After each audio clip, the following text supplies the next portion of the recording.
Hello everyone, my name is Paul Dietrich and welcome to Dietrich Education, where I talk about everything EdTech, and today's topic is a doozy, to say the least. This is a topic that's kind of taken the world by storm, and that is ChatGPT. And if you've heard of it, then you know of all the excitement that's caused and maybe a lot of the fun that you can have with it. But if you've never heard of it before, then you're in for a real treat. I promise you that. So there's a lot of things that have been put out already about ChatGPT and what is it and all that kind of stuff. I kind of want to look at this from an educator's perspective. That's my background. So I've been in education now for 11 years, 10 of which have been in the classroom. So I kind of want to have just a brief skimming overview, just real quick, of what ChatGPT is. Some of the fears that I think it's caused, but also some of the usefulness, a lot of the usefulness actually that you can get out of ChatGPT. So let's dive into it.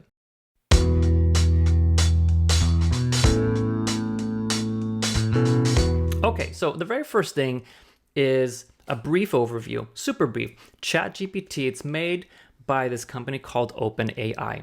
And actually, before I even knew about ChatGPT, I knew of another project that OpenAI was working on called DALL-E. So let me just show you that really quick because that's kind of a nice segue into ChatGPT.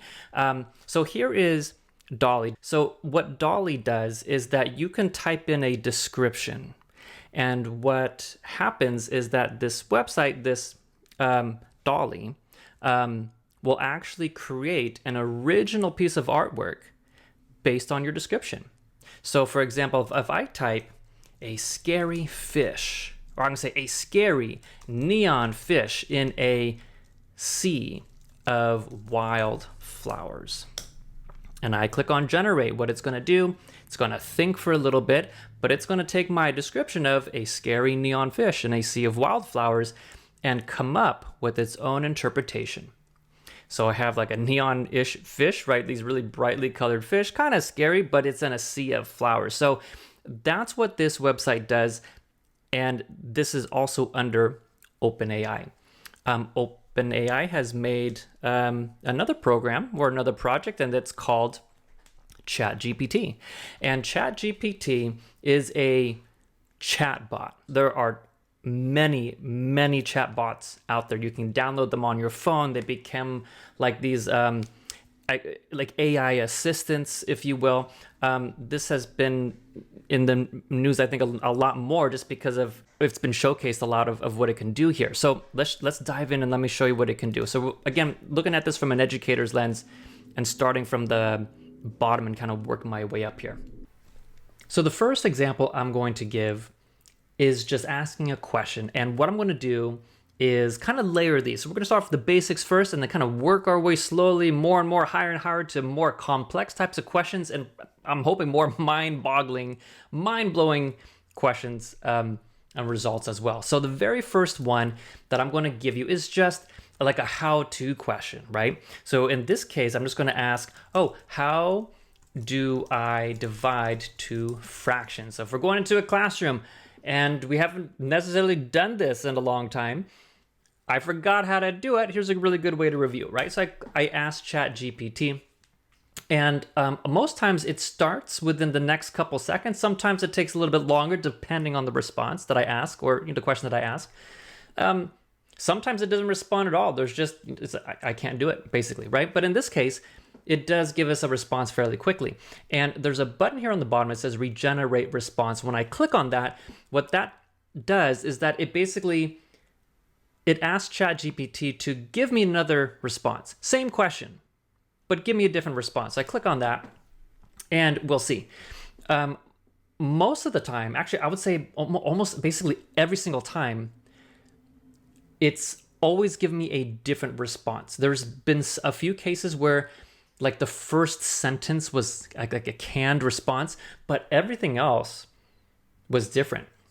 So that's advice. That's a how-to, right? The next one is advice. So let's say I can ask it. I am a 7th grade math teacher with a student that is having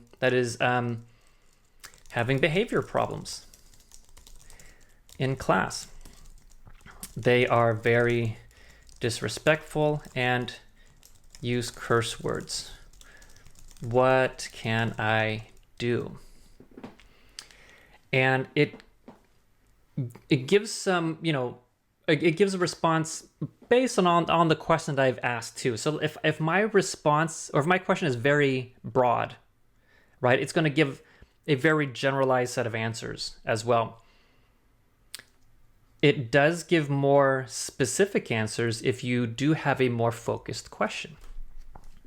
So it's like, okay, this is cool and all. Now we're going to get into the next step. What's the next level after this?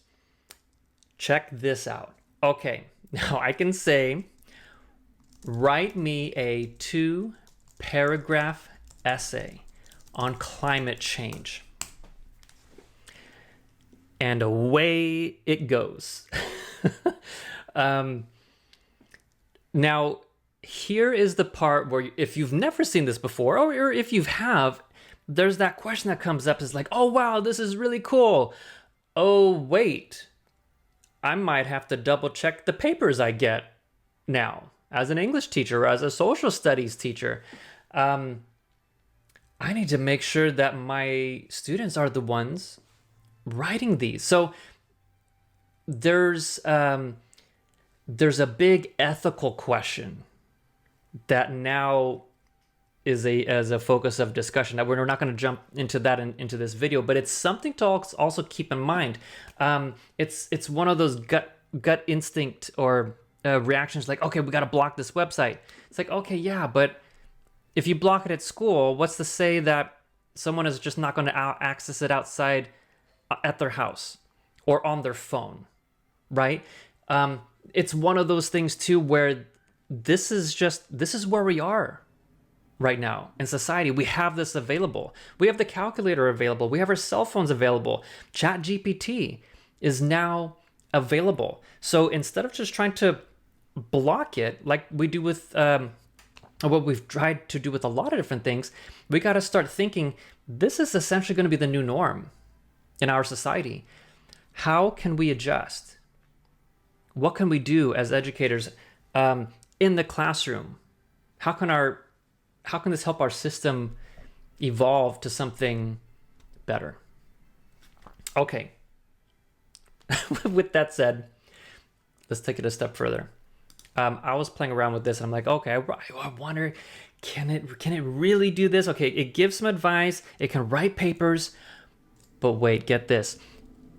It can write IEP goals with rationale. Get this.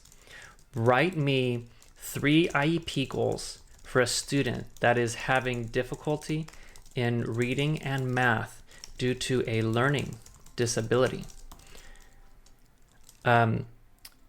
Each goal should have a rationale. Let's just see what it does. Now, whenever you're receiving papers or whenever you're doing something like this, the question comes up as like, oh wow, like I don't need to study anymore. Well, you kind of do. Even though it has like the seemingly magic ability to come up with anything that you type into it, you really have to go through it. I don't know. I mean, I'm gonna say not necessarily with a fine-tooth comb, but you have to know your stuff.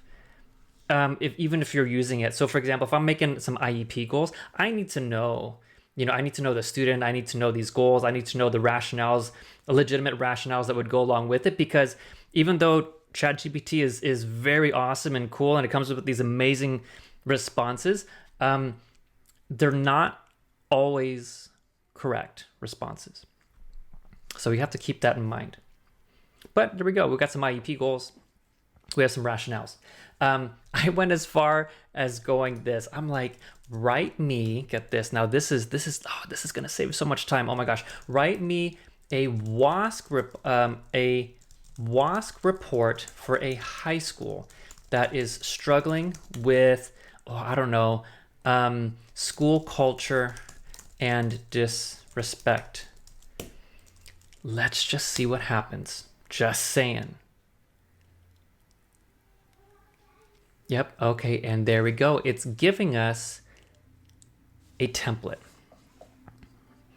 And now if you notice, I only put 2 weaknesses, essentially. I have a weakness in school culture. I have a weakness in disrespect. I don't have any strengths. I didn't mention any kind of strengths. So this is one of those things where, okay, hey, wow, it's writing me a WASC report. There's strengths, area of concern, recommendations, and then a conclusion that's probably going to come up.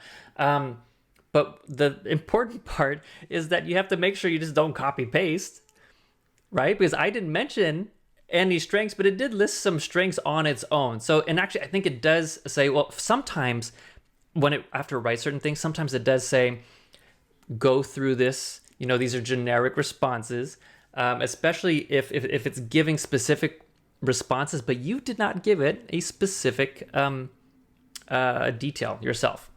So let's do a quick recap, right? We can ask it a question, it can respond. It can give advice on certain things. It wrote IEP goals with rationale. It did a WASC report. It wrote a 2-paragraph essay. Now this is the part I was asking myself this, like, can it do this? And I think it can. I was asking it if it could write me a lesson plan.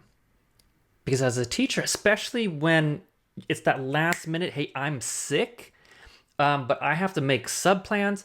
I was wondering, will ChatGPT make life so much easier for someone in that situation? So let's just say, write a lesson plan for a substitute teacher on a 7th grade math lesson about solving. I don't know. Actually, let's do an 8th grade math lesson that's solving solving for slope. Give a warm-up, 2 in-class activities, and a ticket out the door. Now, I've never typed this in just yet. Let's just see what happens. I'm curious myself. Oh boy. And look at that. It even gives me an objective. Now, notice at the very top it says duration 60 minutes. I did a different lesson plan before and I said, oh, this is for like a 45-minute class. And what it does is that for the warm-up and each of the activities, in parentheses, it actually said, hey, spend 15 minutes doing this. But look at that. It gives you a suggested lesson plan and materials, potential materials to use for this lesson plan. So, okay, let's recap everything now. Guys, let's recap everything. So it can answer quick questions. It can give advice. It can write essays for you. It wrote IEP goals with rationale. It wrote a WASC report. It wrote a lesson plan. This thing, it seems like it kind of does it all. The biggest thing, my biggest takeaway from this in terms of tools is I see this as an excellent tool in education. It's not something to be feared. We can't fear it. It's here, right? How can we use it to take what we already have and just make it exponentially better? That's ChatGPT. I'm going to leave all the ethical questions for you to decide, but this is a very relatively quick just review, a skimmed look of what this does. But it's amazing.